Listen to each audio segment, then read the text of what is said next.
तुम्हाला विजयाचा विश्वास आहे आणि संपूर्ण तुमच्या जे जनता आहे प्रभागातली ती तुमच्या सोबत आहे? गेल्या 1.25 वर्षापासून तर 1.5 वर्षापर्यंत आम्ही भारतीय जनता पार्टीमध्ये काम करत होतो.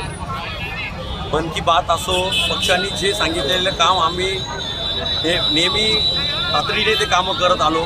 घराघरापर्यंत आम्ही पोचलो होतो आणि काम करत होतो पक्षाचं. पक्षाने जे सूचना दिली त्या पक्षाचं पालन केलं.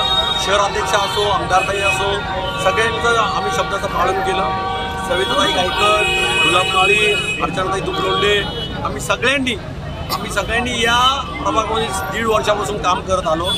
पण सडनली अशा दूषित व्यक्तीला भारतीय जनता पार्टीमध्ये घेतलं. जो त्या भारतीय जनता पार्टीला गेल्या अनेक दिवसापासून, अनेक महिन्यांपासून, अनेक वर्षांपासून गलिच्छेबादशामध्ये पक्षाची बेहान वक्तल करत आणि त्या गोष्टीच्या दखल न घेता पक्षांनी त्यांना सडनली परवाच्या दिवशी जो प्रवेश घेतला. अतिशय खंत आहे. आम्हाला उमेदवारी भेटली नसती तरी काय हरकत नाही, पण दुसरं कोणाला दिलं असं चाललं असतं.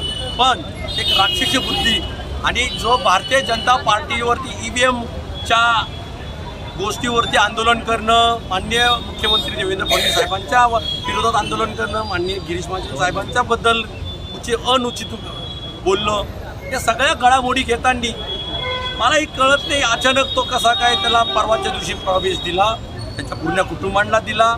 अक्षरशः आम्हाला त्याच्यातलं खेद वाटलं. आम्ही आज 12:30पर्यंत 1पर्यंत आम्ही पक्षाची कॉन्टॅक्ट करत होतो, पण कुठलाही प्रतिसाद आम्हाला मिळाला नाही. म्हणून आज आम्ही शिवसेना पक्ष माननीय एकनाथ शिंदे साहेबांच्या नेतृत्वात आणि नाशिक जिल्ह्याची कोर कमिटी आदरणीय विजय अप्पा करंजकर, अजयदादा बोरस्ते, माननीय बंटीभाऊ तुतमे, हेमंतप्पा गोडसे आणि विलासअण्णा शिंदे यांच्या सगळ्यांच्या पुढाकाराने आणि मार्गदर्शनाखाली आम्ही आज हा प्रवेश केला. येणाऱ्या काळामध्ये प्रभागाला ही गोष्ट पटली नाही का जो काम करणारे व्यक्ती आहे, आम्ही 4ही जण इतक्या प्रचंड याच्यानी त्या समोरच्याची पायावरची वाळू घसरली होती. नक्की पक्षाने आमची दखल घेतली नाही, पण येणारा काळ हा शिवसेनेचा राहणार. प्रभाग क्रमांक 9मध्ये पूर्ण पॅनल हा शिवसेना यांचाच राहणार आणि आम्ही त्याच्या पुढे शिंदे साहेबांच्या नेतृत्वात पूर्ण शिवसेनेचं काम करणार. अरे आवाज कोणाचा?